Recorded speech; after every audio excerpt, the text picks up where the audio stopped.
With the emergence of global delivery models for IT services, organizations started exploring offshore locations for establishing their shared services centers.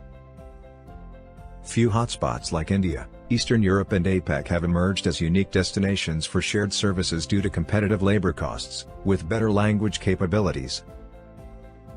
Particularly in India, the abundant availability of skilled talent and cost advantages has resulted in the setup of hundreds of global business captives. These kinds of R&D support centers were first built in the 1990s with a trend started by Texas Instruments and GE. Texas Instruments opened its first captive in Bangalore in the year 1985 and became the first global technology company to establish its presence in India, prompting the era of offshoring.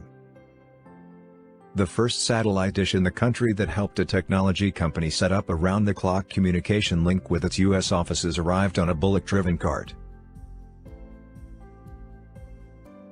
And, GE was the first U.S. company to outsource its software development work to India. Then, Motorola built its first research and development center in India. Citigroup followed it by setting up a dedicated center for carrying out finance operations.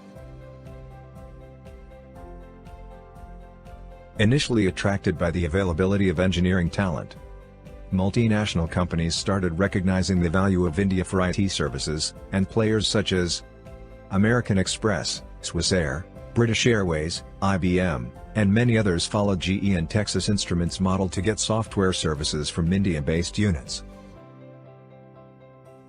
These centers were not much prominent at that time. But after the liberalization of the Indian economy in 1991, there was a surge of outsourcing and offshoring activity to India, primarily in the software services sector.